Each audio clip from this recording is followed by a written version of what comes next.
എനിക്കറിയാവുന്ന ഒരു പയ്യനുണ്ട്. അവന് ഇപ്പോൾ എനിക്ക് തോന്നുന്നു ഒരു 32 വയസ്സ് പ്രായമുണ്ട്. ഒരു 4 വർഷത്തിലധികമായി അവൻ ഒരു വിവാഹാലോചന തുടങ്ങിയിട്ട് ഒത്തിരി സ്ഥലത്ത് പെണ്ണ് കണ്ടു. ഒരു ഹാർഡ്വെയർ ഷോപ്പിലാണ് അവൻ ജോലി ചെയ്യുന്നത്. 20,000 രൂപ മാസം ശമ്പളമുണ്ട്. കാണാൻ സുമുഖനായ പയ്യൻ. 3 ഏക്കർ സ്ഥലത്തോളം അവന് വീതമുണ്ട്. പ്രിയപ്പെട്ടവരെ, ഇങ്ങനെ ഒരു വിവാഹം നടക്കാൻ വേണ്ടിയിട്ട് ഒത്തിരി സ്ഥലത്ത് തനിക്ക് പറ്റിയ ജീവിതപങ്കാളി അന്വേഷിച്ച് അലഞ്ഞ് അവസാനം ആ പരിപാടി തന്നെ വേണ്ടെന്ന് വെച്ച് ജീവിക്കുന്ന ഒത്തിരി ചെറുപ്പക്കാരെ എനിക്കറിയാം. ചിലര് പിന്നീട് 2ാം വിവാഹത്തിന് പോലും തയ്യാറെടുത്തവരുമുണ്ട്. അവർക്കും 2ാം വിവാഹം പോലും നടക്കുന്നില്ലെന്നുള്ളത് മറ്റൊരു സത്യം. ഞാൻ പറഞ്ഞു വന്നത്, ഇങ്ങനെയൊക്കെ വളരെ കഷ്ടപ്പെട്ട് അന്വേഷിച്ച് കണ്ടെത്തി ഒരു പെൺകുട്ടി അവരുടെ ജീവിതത്തിലേക്ക് കടന്നു വന്ന് വിവാഹം നടന്ന് അങ്ങനെ ജീവിതം ആരംഭിച്ച് ഒരു 6 മാസമൊക്കെ കഴിഞ്ഞു കഴിയുമ്പോൾ ആദ്യത്തെ ആ വിവാഹത്തിന്റെ ആ പുതുമോടിയിലുള്ള ഒരു അനുഭവം ഉണ്ടല്ലോ, അതൊക്കെ അങ്ങ് പോകും. പിന്നെ എന്നാ പറയണ്ടേ, ആദ്യത്തെ ആ ഇഷ്ടവും ആദ്യത്തെ ആ ഒരു പരസ്പര സന്തോഷവും ഒന്നും ഉണ്ടാകത്തില്ല. ഇതൊക്കെ അങ്ങ് പതുക്കെ പതുക്കെ കുറയാൻ തുടങ്ങും. ആദ്യത്തെ ആ പുതുമയൊക്കെ അങ്ങ് നഷ്ടപ്പെടും. ഭാര്യ പറയുന്ന എല്ലാ കാര്യങ്ങളൊന്നും പിന്നെ സാധിച്ചു കൊടുത്തൊന്നും വരികയില്ല. എവിടെയെങ്കിലുമൊക്കെ പോകുന്ന കാര്യമൊക്കെ പറയുമ്പോൾ അതിന് പല സമയത്തും എന്തെങ്കിലുമൊക്കെ തടസ്സങ്ങൾ പറഞ്ഞ് ഭർത്താവ് ഒഴിഞ്ഞു മാറും. ഞാൻ ഈ കഴിഞ്ഞ ഒരു വീഡിയോയിൽ ഞാൻ പറഞ്ഞിരുന്നു, അതായത് ഒരു സ്ത്രീയെയും ഒരു പുരുഷനെയും ഒരു ഭാര്യയും ഒരു ഭർത്താവിനെയും ചേർത്ത് വെക്കുന്ന ഒരു പശയുണ്ട്. ആ പശയെന്ന് പറയുന്നത് പിതാവും പുത്രനും പരിശുദ്ധാത്മാവും എന്ന ത്രിത്വമാണ്. ആ പശയുടെ പശപ്പ് നഷ്ടപ്പെട്ടു പോകാതെ, ആ പശ ഇവരെ രണ്ടുപേരും ചേർത്ത് നിന്ന പശയുടെ പശപ്പ് നഷ്ടപ്പെട്ടു പോകാതെ ഇവര് നോക്കണം. അതിനുവേണ്ടിയിട്ട് വളരെയേറെ പ്രാർത്ഥനയുടെ ഒരു ജീവിതം ഇവർ നയിക്കണമെന്നൊക്കെ പറഞ്ഞിരുന്നു. പ്രിയപ്പെട്ടവരെ, ഞാൻ പറഞ്ഞു വന്ന ഒരു പ്രധാനപ്പെട്ട ഒരു കാര്യം ഇതാണ്. ഇങ്ങനെ ഒരു 6 മാസം 1 വർഷമൊക്കെ കഴിഞ്ഞ് കഴിയുമ്പോഴത്തേക്കിനും ഇവരുടെ ജീവിതത്തിൽ എന്തു പറയണം, ഒരു അരക്ഷിതാവസ്ഥയും ഒരു അസ്വസ്ഥതയും ഒരു അസന്തുലിതാവസ്ഥയും ഒക്കെ അനുഭവപ്പെടാൻ തുടങ്ങും.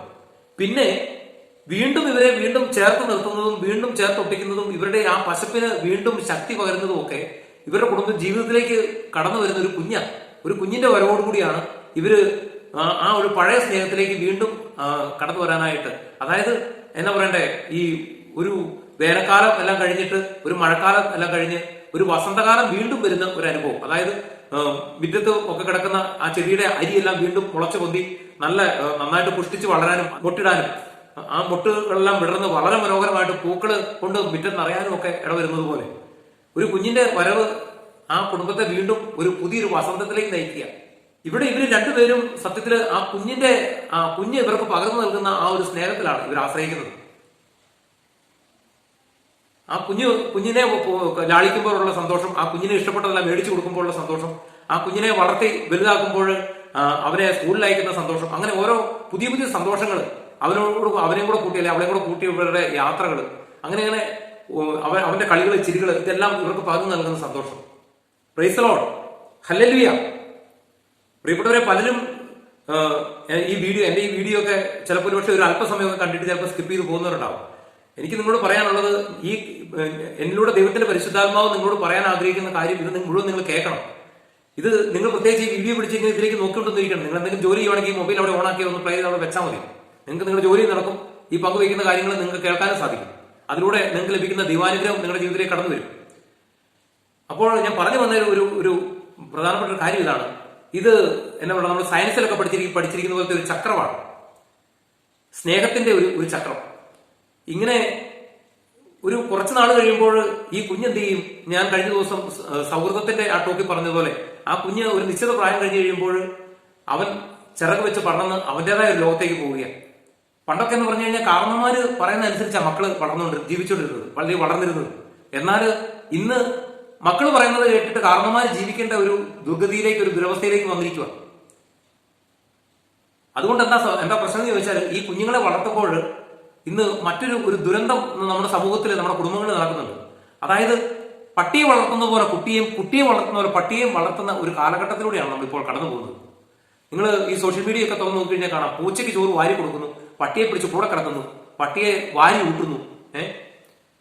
എന്നാ സ്വന്തം കുട്ടിയെ ഇതുപോലെ ഒന്ന് കൺട്രോൾ ചെയ്യാനോ വരുതിക്ക് നിർത്താനോ പല കാരണന്മാർക്കൊന്നും പറ്റുന്നില്ല. അത് ഒരു മൊബൈലുമായിട്ട് അത് അതിൻ്റെതായ ഒരു ലോകത്തേക്ക് പോവുകയാണ്. പിന്നെ അത് കാണുന്നത് എന്താ, കേൾക്കുന്നത് എന്താ, പലതും ഒരു സോംബിയുടെ ഒരു അവസ്ഥയിലാണ് പല കുഞ്ഞുങ്ങളും ജീവിക്കുന്നത്. ഇവർ പറയുന്നിടത്തൊന്നും കുഞ്ഞുങ്ങൾ നിൽക്കുന്നില്ല. ഇപ്പൊ കഴിഞ്ഞ ദിവസം ഞാൻ കുടുംബജീവിതത്തെ കുറിച്ച് ഇട്ടിരുന്ന ഒരു ടോക്കില് ഈ അനുസരണത്തെ കുറിച്ചൊക്കെ പറഞ്ഞു. അപ്പോൾ പല സ്ത്രീകളും ചോദിക്കാൻ ഉദ്ദേശിക്കുന്നുണ്ടോ, അതായത് ജീവിതാവസാനം മുഴുവൻ ഭർത്താവിന്റെ അടിമയായിട്ട് ജീവിക്കാനുള്ളതാണോ ഭാര്യ? അവർക്ക് അവരുടേതായ ഒരു ആഗ്രഹങ്ങളില്ലേ, സ്വാതന്ത്ര്യമില്ലേ?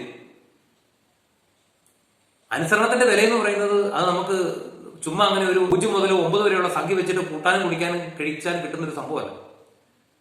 അനുസരണത്തിന്റെ, അതായത് ഇന്ന് ഈ കുഞ്ഞുങ്ങൾ ഇതെല്ലാം വാച്ച് ചെയ്ത് അവർ വീക്ഷിച്ച് അവർ അഡോപ്റ്റ് ചെയ്യുന്ന ഒരു സംഭവം എന്ന് പറഞ്ഞാൽ അപ്പനെ അമ്മ എങ്ങനെ അനുസരിക്കുന്നു, അപ്പനോട് അമ്മ എത്രത്തോളം വിധേയപ്പെടുന്നു, അപ്പന്റെ വാക്കിന് അമ്മ എത്രത്തോളം വില കൊടുക്കുന്നു എന്നുള്ളതിന്റെ അടിസ്ഥാനത്തിലാണ്. ഇപ്പൊ ഇത് പറയുമ്പോൾ ഈ സ്വാതന്ത്ര്യം എന്ന് പറഞ്ഞൊരു സാധനമുണ്ട്. അതിൽ തന്നെ അടങ്ങിയിരിക്കുന്ന 2 സാധനമുണ്ട്. നൽസ്വാതന്ത്ര്യമുണ്ട്, ദുർസ്വാതന്ത്ര്യമുണ്ട്. നൽസ്വാതന്ത്ര്യമുണ്ട്, ദുർസ്വാതന്ത്ര്യമുണ്ട്. ഇപ്പം 1947 ഓഗസ്റ്റ് 15-ാം തീയതി രാജ്യത്തിന് സ്വാതന്ത്ര്യം കിട്ടിയെന്ന് പറഞ്ഞുകൊണ്ട് നമുക്ക് തോന്നുന്ന പോലെ എങ്ങനെ ജീവിക്കാമെന്ന് ഒരു അവസ്ഥയൊന്നുമില്ല. രാജ്യം അനുവദിച്ചു തന്നിരിക്കുന്ന ആ സ്വാതന്ത്ര്യത്തിന് തന്നെ ചില റെസ്ട്രിക്ഷൻസ് ഉണ്ട്, ചില നിയന്ത്രണങ്ങൾ. അപ്പൊ അതിന്റെ ഉള്ളിൽ നിന്നുകൊണ്ട് വേണം നമ്മൾ ജീവിക്കാൻ. അപ്പൊ ഞാൻ പറഞ്ഞു വന്നത്, തോന്നുന്ന പോലെ മാന്യതയ്ക്ക് നിരക്കാത്ത വസ്ത്രങ്ങൾ അണിഞ്ഞ് നടക്കുന്ന ഒരു അമ്മ, ഒരു ഭാര്യ, ഒരു സ്ത്രീ, അവരുടെ ഭർത്താവിന് വില കൊടുക്കാതിരിക്കുമ്പോൾ ഇത് കണ്ട് വളരുന്ന കുഞ്ഞുങ്ങള്, അവരുടെ പെൺമക്കള് അതിനേക്കാളും കഷ്ടമായിട്ട് അവർ നാളെ മോശമായിട്ട് നടക്കും. ഇവർക്ക് എന്തെങ്കിലും പറയാൻ പറ്റുമോ? ഈ അനുസരണത്തെക്കുറിച്ചും വിധേയത്തെക്കുറിച്ചൊക്കെ പറയുമ്പോൾ എന്റെ മനസ്സിലേക്ക് വരുന്ന ഒരു വലിയൊരു ചിന്ത ഇതാ. അതായത് കർത്താവായ യേശുക്രിസ്തു തന്റെ അപ്പൻ സ്വർഗീയ പിതാവാണെന്ന് തിരിച്ചറിഞ്ഞ നിമിഷം മുതൽ, അതായത് അവന് തിരിച്ചറിവ് വന്ന, യേശുവിന് തിരിച്ചറിവ് വന്ന ആ ബാല്യകാലം, ഒരുപക്ഷെ 1 വയസ്സായിരിക്കാം, 2 വയസ്സായിരിക്കാം, അന്ന് മുതൽ അവിടുന്ന് പൂർണ്ണമായിട്ടും പിതാവായ ദൈവത്തിന് വിധേയപ്പെട്ടു, പിതാവായ ദൈവത്തെ അനുസരിച്ചു. ഈശോ പലയിടത്തും പറയുന്നുണ്ട്, ഞാൻ എന്റെ പിതാവിന്റെ ഇഷ്ടമാണ് നിറവേറ്റുന്നത്, എന്റെ പിതാവ് നിങ്ങൾക്ക് ചെയ്തു തരാനായിട്ട് ആഗ്രഹിക്കുന്നതാണ് ഞാൻ ചെയ്യുന്നത്. ഇങ്ങനെയുള്ള കുറെ കാര്യങ്ങൾ പല ഭാഗത്തായിട്ട് പറയുന്നുണ്ട്. ഇങ്ങനെ അനുസരണത്തിൽ, അതായത് തന്റെ ഇഷ്ടങ്ങളെയും ആഗ്രഹങ്ങളെയും പരിപൂർണമായിട്ട് നിഗണിച്ചുകൊണ്ട്, ഉപേക്ഷിച്ചുകൊണ്ട്, പിതാവിന്റെ ഇഷ്ടത്തിന് മാത്രം പൂർണ്ണമായ ആ വില കൊടുത്തുകൊണ്ട് ഈശോ 33 വയസ്സ് വരെയും ജീവിച്ചതുകൊണ്ടാണ് ഈശോയുടെ ജീവിതത്തിലേക്ക് മനുഷ്യ സങ്കല്പത്തിന് നിർവചിക്കാൻ പറ്റാത്ത ആ പീഡകൾ, സഹനങ്ങൾ വന്നപ്പോൾ ഈശോ പറഞ്ഞത്, പിതാവേ കഴിയുമെങ്കിൽ ഈ പാനപാത്രം ഒന്ന് നീക്കിത്ത, ഇല്ലെങ്കിൽ നിന്റെ ഇഷ്ടം തന്നെ നടക്കട്ടെ. ആ പീഡകളുടെ മണിക്കൂറിന്റെ അവസാന നിമിഷത്തിൽ ഈശോ ആ കുരിശിൽ കിടന്നുകൊണ്ട് പിതാവിനോട് പറഞ്ഞു, പിതാവേ എന്റെ ആത്മാവിനെ ഞാൻ അവിടുത്തെ കരങ്ങളിൽ സമർപ്പിക്കുന്നു. അവിടെയാണ് സാത്താൻ തോറ്റുപോകുന്നത്. പ്രിയപ്പെട്ട സഹോദരങ്ങളെ, സാത്താൻ തോറ്റുപോകുന്നത് അവിടെയാണ്. സാത്താൻ വിചാരിച്ചിരുന്നു അവസാന നിമിഷത്തിൽ ഇവന്റെ അപ്പന്റെ പദ്ധതികളെ തകടം മറിച്ചുകൊണ്ട് ആ അപ്പനെ തള്ളിപ്പറയുന്നു. എന്നിട്ട് തിരിച്ച് ജീവനിലേക്ക് വരും. അവ ക്രൂശീകരണമൊക്കെ ഉപേക്ഷിച്ച് അവന്റെ ശക്തി ഉപയോഗിച്ച് ഈ ക്രൂശിച്ചവരെ എല്ലാം അടിച്ചു തകർത്തവരെ കളഞ്ഞിട്ട് ഈശോ അവിടുന്ന് രക്ഷപ്പെടുമെന്നായിരുന്നു ഈ സാത്താൻ വിചാരിച്ചത്. പക്ഷെ ലാസ്റ്റ് നിമിഷത്തിലും ഈശോ ആ മരണത്തോട് മല്ലടിച്ച് മരണം വരിക്കുന്നത് വരെ പിതാവിന്റെ ഇഷ്ടം നിറവേറ്റി. ഇന്ന് നമ്മുടെയൊക്കെ കുടുംബങ്ങളില് അമ്മ അപ്പനെ മറന്നിരിക്കുമ്പോൾ, ഇത് കണ്ടു വളരുന്ന മക്കള് അമ്മയെ മറന്നിരിക്കുമ്പോൾ, അപ്പനെ മറന്നിരിക്കുമ്പോൾ, അപ്പൻ എന്ത് പറഞ്ഞാലും കമാന്ന ലക്ഷണം തിരിച്ചു പറയാതിരുന്ന കുഞ്ഞുങ്ങൾ ഒരു സുപ്രഭാതത്തിൽ അപ്പന്റെ മുഖത്ത് നോക്കി തർക്കത്തരം പറഞ്ഞു തുടങ്ങുമ്പോൾ അവിടെ വിജയിക്കുന്നതാരാന്നറിയോ? അവിടെ സാത്താന വിജയിക്കുന്നത്. അവിടെ നിങ്ങളുടെ പരാജയം ആരംഭിക്കുക, അതോടൊപ്പം സ്വർഗത്തിന്റെയും, നിങ്ങളുടെ ആത്മാവിനെ കാക്ഷിക്കുന്ന സ്വർഗത്തിന്റെയും നിങ്ങളുടെയും പരാജയം അവിടെ ആരംഭിക്കുക. അവിടെ പൂർണ്ണമായിട്ട് വിജയിക്കുന്നത് സാത്താന, വിജയിച്ചത് സാത്താന. യേശുവിന്റെ മരണം മുന്നിൽ കണ്ട സാത്താൻ അവിടെ പരാജയപ്പെട്ടപ്പോൾ നിങ്ങളുടെ മരണം കണ്ട, നിങ്ങളുടെ ആ മനസ്സിന്റെ മരണം കണ്ട സാത്താൻ അവിടെ വിജയിക്കുക. അതുകൊണ്ട് ദൈവത്തിന്റെ വചനം അനുസരിച്ച് ജീവിച്ചാൽ മാത്രമേ ആ സാത്താനെ തോൽപ്പിച്ച് സ്വർഗത്തെയും നിങ്ങളെയും നിങ്ങൾക്ക് വിജയിപ്പിച്ചെടുക്കാനായിട്ട് സാധിക്കുള്ളൂ. ഈ കുഞ്ഞുങ്ങളെ വളർത്തുന്ന കാര്യത്തിലുള്ള ഏറ്റവും വലിയ പരാജയമാണ് ഇന്ന് കുടുംബങ്ങളിൽ സംഭവിക്കുന്ന ഏറ്റവും വലിയൊരു പ്രശ്നം. ഒന്നാമത്തെ വിഷയം എന്ന് പറഞ്ഞു കഴിഞ്ഞാൽ വസ്ത്രധാരണം. ഇന്ന് നമ്മൾ സമൂഹത്തില് ഒരു വ്യക്തിയെ കാണുമ്പോൾ നമ്മൾ 2 തരത്തിലാണ് അവരെ വിലയിരുത്തുന്നത്. ചിലപ്പോൾ ഒരു സ്ത്രീ ആയിരിക്കാം, ഒരു പുരുഷനായിരിക്കാം. ആദ്യമായിട്ട് നമ്മൾ ഒരു സ്ഥാപനത്തിൽ കടന്നു ചെല്ലുക, നമ്മൾ ആദ്യം ആ വ്യക്തിയെ വിലയിരുത്തുന്നത് ആ വ്യക്തിയുടെ വസ്ത്രധാരണത്തിലാണ്. അതിന്റെ മികവിന്റെയും അതിന്റെ പോരായ്മയുടെയും അടിസ്ഥാനത്തിലാണ് നമ്മൾ ആ വ്യക്തിയെ വിലയിരുത്തുന്നത്. രണ്ടാമത് വിലയിരുത്തുന്ന ആ വ്യക്തിയെ നമ്മൾ സംസാരിച്ചു നോക്കുമ്പോൾ ആ വ്യക്തിയുടെ വായിൽ വരുന്ന ആ വാക്കുകളുടെ ആ നിലവാരത്തിനനുസരിച്ചിട്ടാണ് രണ്ടാമത് വിലയിരുത്തുന്നത്. ഞാൻ പറഞ്ഞത്, ഈ കഴിഞ്ഞ ദിവസം സോഷ്യൽ മീഡിയയിലൂടെ കണ്ടു ഒരു പ്രായമായ ഒരു മനുഷ്യൻ അടുത്തിരുന്ന ഒരു പെൺകുട്ടിയുടെ ഇവട് വളരെ മോശമായ രീതിയിൽ പെരുമാറുന്നത്. ഇത് പറയുമ്പോൾ ആ പെൺകുട്ടി ഒരു വെറ്റിക്കൊണ്ട് പോലത്തെ സാധനമായിട്ടിരുന്നത്. ഇപ്പൊ ഞാൻ പറയട്ടെ, ഞാനിവിടെ നിങ്ങളുടെ മുമ്പിൽ ഇട്ടിരിക്കുന്ന ഒരു ജുബ, ഒരു ഫുൾ കൈ ഒരു ജുബ ഇട്ടിട്ടാണ്. ഞാനൊരു ആണായിരിക്കുന്നിടത്തോളം കാലം എനിക്ക് ഇത്രത്തോളം മറയ്ക്കേണ്ട ആവശ്യമൊന്നുമില്ല. പക്ഷേ ഒരു തീർച്ചയായിട്ടും സമൂഹത്തിന് മുമ്പിൽ, ലോകത്തിന് മുമ്പിൽ, മറ്റു പുരുഷന്മാരുടെ മുമ്പിൽ ശരീരം പൂർണ്ണമായിട്ട് മറയ്ക്കേണ്ട ഒരു സ്ത്രീയെ സംബന്ധിച്ച് അവള് മറയ്ക്കേണ്ട പല ഭാഗങ്ങളും മറയ്ക്കാതെ സമൂഹത്തിൽ പ്രത്യക്ഷപ്പെടുന്നുണ്ടെങ്കിൽ, സമൂഹത്തിൽ ഇറങ്ങി നടക്കുന്നുണ്ടെങ്കിൽ അതിന്റെ പിന്നിൽ നമ്മൾ മനസ്സിലാക്കേണ്ട പല കാര്യങ്ങളുണ്ട്. അവള് നിറവേറ്റുന്ന അവളുടെ ഉള്ളിൽ വസിക്കുന്ന തിന്മയുടെ ഇഷ്ടമാണ്. അപ്പോ വീട്ടില് ഇവളെ വളർത്തി കിടത്തി വിടുന്ന അപ്പനും അമ്മയും അവരുടെ മുമ്പിൽ കൂടിയാണ് അവള് ഇതുപോലെ വേഷം കെട്ടി ഇറങ്ങിപ്പോകുന്നത്. അതിന്റെ ഉത്തരവാദി എന്ന് പറഞ്ഞാൽ തീർച്ചയായിട്ടും അവളുടെ അമ്മയാണ്. അത് കഴിഞ്ഞിട്ട് അവളുടെ അപ്പനും. ഈ മകളെ നിയന്ത്രിക്കാൻ പറ്റാതെ അവളുടെ ഇഷ്ടത്തിനനുസരിച്ച് വിടാൻ അവർ മനസ്സ് വെക്കുന്നുണ്ടല്ലേ. മറ്റുള്ളവരില് പ്രലോഭനം ഉണ്ടാക്കുന്ന വിധത്തിലുള്ള മാന്യതയില്ലാത്ത വസ്ത്രം ധരിച്ചുകൊണ്ട് നടന്നിട്ട് എന്തെങ്കിലും പ്രശ്നം ഉണ്ടായിട്ട് പിന്നെ മറ്റുള്ളവരുടെ മെക്കെട്ട് കയറിയിട്ട് വല്ല കാര്യമുണ്ടോ? ഞാൻ വയനാട്ടിൽ ഒരു സ്ഥലത്ത് ഒരു പിള്ളേരുടെ ധ്യാനം നടത്താൻ പോയി. എനിക്ക് കുറച്ച് വർഷം മുമ്പാണ്. അന്നൊരു ടൈറ്റ് ജീൻസും ഒരു ടീഷർട്ടും ഇട്ട് ഒരു പെൺകുട്ടി എൻ്റെ അടുത്ത് കൗൺസിലിങ്ങിന് വന്നു. ഞാൻ ആ മോളോട് പറഞ്ഞു, മോളെ, ഈ കൂട്ടത്തിൽ ആരും ഇങ്ങനത്തെ ഡ്രസ്സും ധരിച്ച് വരുന്നില്ല, പള്ളിയിലും ധ്യാനത്തിന് വരുമ്പോൾ ഇങ്ങനെയൊന്നും വരരുത്. അതുപോലെ കുറച്ച് കാര്യങ്ങൾ പറഞ്ഞു കൊടുത്തു. നമ്മളൊരു 2 വീലറൊക്കെ ഓടിച്ചതുപോലെ ഒരു മോശമായ ഡ്രസ്സൊക്കെ ഇട്ട് പോവുകയാണെങ്കിൽ അത് കാണുന്ന വാഹനം ഓടിക്കുന്ന ഡ്രൈവർമാരുടെ ശ്രദ്ധ ചിലപ്പോൾ തെറ്റും. അത് വലിയ അപകടത്തിന് കാരണമാകും. അപ്പൊ അതുകൊണ്ട് മാന്യതയ്ക്ക് ചേരാത്ത വസ്ത്രമൊന്നും ഇടരുതെന്നൊക്കെ പറഞ്ഞു വിട്ടു. പിറ്റേ ദിവസം പെങ്കുച്ച് വന്നില്ല, ലാസ്റ്റ് ദിവസം പെങ്കുച്ച് വന്നില്ല. അതുപോലെ തന്നെ ഞാൻ ആദ്യം പറഞ്ഞല്ലോ, ഒരു വ്യക്തി വിലയിരുത്തുന്നത് ആ വ്യക്തിയുടെ വായിന്ന് വരുന്ന വാക്കുകളുടെ അടിസ്ഥാനത്തിലാണെന്ന് പറഞ്ഞല്ലോ. അത് രണ്ടാമത്തെ വിലയിരുത്തലാണ്. ഇന്ന് ഈ പല കുടുംബങ്ങളിലും വളരുന്ന കുഞ്ഞുങ്ങൾക്ക്, ആ വീട്ടിലെ കൊച്ചുമക്കൾക്ക് ഇവരുടെ ബന്ധുക്കള്, അവരുടെ സ്വന്തക്കാര്, അല്ലെങ്കിൽ അവരുടെ കുടുംബത്തിലെ ഏറ്റവും വേണ്ടപ്പെട്ട ആളുകളൊക്കെ വീട്ടിൽ കയറി വരുമ്പോൾ അവരോട് എങ്ങനെ പെരുമാറണം, അവരോട് എങ്ങനെ സംസാരിക്കണം എന്നുള്ളത് അറിഞ്ഞുകൂടാ. അവരെ എങ്ങനെ അഭിസംബോധന ചെയ്യണം. ഇപ്പം ഉദാഹരണം പറയുകയാണെങ്കിൽ ചില ആളുകളുടെ അപ്പന്റെ പെങ്ങളുടെ മക്കള്, അതുപോലെ അമ്മയുടെ ആങ്ങളുടെ മക്കള്, അതുപോലെ അമ്മയുടെ ചേർത്തിരെ അനിയത്തിരെ മക്കള്, അതുപോലെ അപ്പന്റെ ചേർത്തിരെ അനിയത്തിരെ മക്കള്, ഇവരൊക്കെ വീട്ടിൽ കയറി വരുമ്പോൾ അവരെ എങ്ങനെയാണ് വിളിക്കേണ്ടത്? ഇതൊന്നും പറഞ്ഞു പഠിപ്പിച്ചിട്ടില്ല. ഏറ്റവും ഖേദകരമായ ഒരു അവസ്ഥയാണ്. എങ്ങനെ അവരെ അഭിസംബോധന ചെയ്യും? മക്കള് ഈ അപ്പന്റെ അമ്മയുടെ മുമ്പിൽ നിന്ന് തന്നെ അവരെ ചേട്ടാ ചേച്ചി എന്ന് വിളിക്കുമ്പോഴും ഇവർ തുറക്കുകയല്ല. മോനെ, അത് ചേട്ടൻ ചേച്ചിയല്ല, നിന്റെ അങ്കിളും ആന്റിയാ, അല്ലെങ്കിൽ നിന്റെ പാപ്പനും ആന്റിയാ, അല്ലെങ്കിൽ നിന്റെ കൊച്ചമ്മയാ, നിന്റെ കുഞ്ഞമ്മയാ, ഇതൊന്നും പറഞ്ഞു വിളിക്കുകയല്ല. വെറുതെക്കാരെ വിളിക്കുന്നത് പോലെ ചേട്ടാ ചേച്ചി എന്നൊക്കെ വിളിക്കും. ഇത് കേട്ടിട്ട് അവരുടെ പാരന്റ്സ് ഒരു അക്ഷരം വേണ്ടിയല്ല. ഇങ്ങനെയുള്ള ദുരവസ്ഥയിലൂടെയൊക്കെ കടന്നു പോകുന്ന അവസ്ഥയുണ്ട്. അപ്പൊ അവരെന്ത് ചെയ്യും? അവരിത് വിലയിരുത്തും. അവർക്കത് ശരി പറഞ്ഞാൽ ഉള്ളിൽ ഭയങ്കര സങ്കടമോ വേദനയാണ്. തങ്ങളെ ഇത്ര അടുത്ത ബന്ധം ഉണ്ടായിട്ടും ആ കുഞ്ഞുങ്ങളെ എങ്ങനെ വിളിക്കണമെന്നുള്ളത് ഇവർ പഠിപ്പിച്ചിട്ടില്ലല്ലോ. അപ്പൊ ആ ഒരു അവസ്ഥ അവരെ ഈ ബന്ധത്തിൽ നിന്ന് അകറ്റിക്കളയാനായിട്ട് ഇടവരും. അതുപോലെ പ്രായത്തിന് മുതിർന്നവരൊക്കെ വീട്ടിൽ കയറി വരുമ്പോൾ ഇരിക്കുന്ന കസേര ഒന്ന് എണീക്കണം. അതുപോലെ കയറി വരുന്നവരോട് എന്നാ കുടിക്കാൻ വേണ്ടത്? ചിലപ്പോൾ കുടുംബങ്ങളിലൊക്കെ ശരിക്കും പറഞ്ഞു കഴിഞ്ഞാൽ കയറി ചെന്ന അത്ഭുതം തോന്നും. എന്ത് മാന്യമായിട്ടാണ് ചിലപ്പോൾ പാരന്റ്സ് ഉണ്ടായില്ല കുടുംബത്തിൽ. കുഞ്ഞുങ്ങൾ ആ വീട്ടിൽ കയറി വരുന്നവരോട് എന്ത് മാന്യമായിട്ടാണ് പെരുമാറുന്നത് അറിയുമോ? അതുപോലെ ഒരു പിച്ചക്കാരൻ വന്നാൽ പോലും അവർ വീടിന്റെ മുറ്റത്ത് നിന്ന് ഇറങ്ങി പോകാതെ കഥ ഒലിച്ചടക്കരുത്. അങ്ങനെ ഒത്തിരിയേറെ കാര്യങ്ങൾ നമുക്ക് കുഞ്ഞുങ്ങളെ പഠിപ്പിക്കാനുണ്ട്. അപ്പം ഞാൻ പറഞ്ഞത് പട്ടിയും പൂച്ചയൊന്നും വളർത്തരുതെന്നോ ഓമനിക്കരുതെന്നോ അല്ല പറഞ്ഞത് സാർ. എന്നാൽ അതിനൊക്കെ നമ്മൾ പ്രാധാന്യം കൊടുക്കേണ്ടത്, ഇമ്പോർട്ടന്റ് കൊടുക്കേണ്ടത് നമ്മുടെ കുഞ്ഞുങ്ങളുടെ വളർച്ചയിലാണ്. അവരെ നല്ല മാനസിക നിലവാരമുള്ള വ്യക്തികളായിട്ട് വളർത്തുക. അതുപോലെ മൊബൈൽ നോക്കിക്കൊണ്ടിരിക്കുമ്പോൾ ഞാൻ ഇന്നാൾ ഒരിക്കലും ഒരു വീട്ടിൽ ഞാനൊരു ഇലക്ട്രിക്കലിന്റെ ഒരു കംപ്ലൈന്റ് ശരിയാക്കാനായിട്ട് ചെന്ന് ഞാൻ ആ വീട്ടുമുറ്റത്ത് കയറി ചെല്ലുമ്പോൾ ഒരുമാതിരി ചെറിയൊരു വീടാണ്. ആ വീടിന്റെ തിണ്ണയിൽ ഒരു 10-12 വയസ്സുള്ള ചെറുപ്പം വെച്ചിരിപ്പുണ്ട്. അവൻ മൊബൈലിൽ ഗെയിം കളിച്ചുകൊണ്ടിരിക്കുക. ഞാൻ ചോദിച്ചു, ഇവിടെ ആരും ഇല്ലേ? എന്നെ നോക്കി ഒന്ന് ഇളിച്ചു. അത് കഴിഞ്ഞ് വീണ്ടും ആ കളി തുടർന്നു. എന്നോടൊരു അക്ഷരം വേണ്ടിയില്ല. ഞാൻ ഒരു കുറച്ച് സമയം കൂടെ അവിടെ നിന്നിട്ട് ഞാൻ തിരിച്ചിറങ്ങി പോകുന്നു. പിന്നെ ഞാൻ ആ വീട്ടിലെ പ്രശ്നം പരിഹരിക്കാനായിട്ട് ഞാൻ പിന്നെ പോയില്ല. അതുപോലെ തന്നെ ഒരു കുഞ്ഞുങ്ങളെ വളർത്തുമ്പോൾ മനസ്സിലാക്കേണ്ട വേറൊരു കാര്യം, അവര് പല ദുർവാശിയും പിടിവാശിയും എല്ലാം കാണിക്കും. പല കാര്യങ്ങളും നടത്തി കിട്ടാൻ വേണ്ടി അവരുടെ ആവശ്യങ്ങൾ ഉന്നയിക്കും. ഇത് ചോദിക്കുന്ന പാടെ നമ്മൾ നടത്തി കൊടുക്കരുത്. അതിനു വേണ്ടിയിട്ട് കാത്തിരിക്കാനായിട്ടൊരു സമയം നമ്മൾ അവരുടെ മുമ്പിൽ വെക്കണം. ചിലപ്പോൾ ഒരു ദിവസമാകാം, ഒരു ആഴ്ചയാകാം, ഒരു മാസമാകാം. ചിലപ്പോൾ ഒരു പക്ഷേ നടത്തി കൊടുക്കാനുള്ള സാമ്പത്തികം നമ്മുടെ അടുത്ത് ഇല്ലാത്തതിന്റെ പേരിലായിരിക്കുക. അത് അങ്ങനെ ചെയ്തു കൊടുക്കരുത്. അതുപോലെ പണത്തിന്റെ വില എന്താണെന്നുള്ളത് അവരെ പഠിപ്പിക്കണം. അതുപോലെ തന്നെ മക്കൾ ചോദിക്കുന്ന കാര്യത്തിലൊന്നും പണം വാരി കൊടുക്കരുത്. അവർ വീട്ടിൽ അവരെ കൊണ്ട് ഓരോ ചെറിയ ജോലികൾ ചെയ്യിച്ചിട്ട്, ഉദാഹരണം പറഞ്ഞു കഴിഞ്ഞാൽ ചെടി നനയ്ക്കുക, അതുപോലെ വണ്ടി കഴുകുക, കാർ കഴുകിക്കുക, അങ്ങനെ ഓരോ ജോലികൾ ചെയ്തിട്ട് അതിനും ഒരു ചെറിയൊരു പ്രതിഫലം വെക്കുക. എന്നിട്ട് അത് കൊടുക്കുക. അപ്പൊ അവർക്കൊരു പോക്കറ്റ് മണിയായി, അവർക്ക് ആ കിട്ടിയ പൈസയ്ക്ക് ഒരു മൂല്യം, ആ പണത്തിന്റെ മൂല്യം എന്താണെന്നുള്ളത് അവർക്ക് മനസ്സിലായോ? ഒരിക്കല് എന്റെ മോൾക്ക് ഒരു ഷൂ വേണമെന്ന് പറഞ്ഞു. ഞാൻ പറഞ്ഞു, നീ എന്റെ കൂടെ പോരെ, ലൈനിൽ സാധനം സപ്ലൈ ആയിട്ട് എന്റെ കൂടെ പോരെ. വെക്കേഷൻ സമയമായിരുന്നു. അവർക്ക് പ്രത്യേകിച്ച് ജോലിയൊന്നുമില്ല. പക്ഷേ ഞാൻ അവളെ കൊണ്ടുപോയി എൻ്റെ വണ്ടിയിലുള്ള സാധനങ്ങളൊക്കെ കുറച്ച് വലിയ വെയിറ്റ് ഒന്നും ഇല്ലാത്ത എടുത്ത് കടയിൽ കൊണ്ട് കൊടുക്കാൻ പറഞ്ഞു.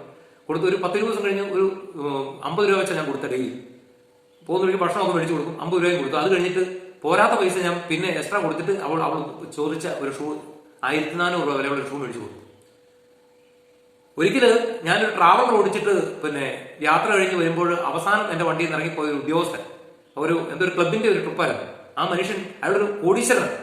അയാൾ പറയും, എനിക്കൊരു മകളും ഉണ്ട്, ഒരു മകനും ഉണ്ട്. മകളെ കെട്ടിച്ചു വിട്ടു, മകൻ കല്യാണം കഴിച്ചു. ഇന്ന് ഞാൻ അവനും അവന്റെ ഭാര്യയ്ക്കും അവന്റെ കുഞ്ഞിനും ഞാൻ ചെലവിന് കൊടുക്കണം. എനിക്ക് ടൗണിൽ കുറെ കെട്ടിടങ്ങളുണ്ട്, വാടകയ്ക്ക് കൊടുത്തിരിക്കുന്ന കെട്ടിടങ്ങൾ.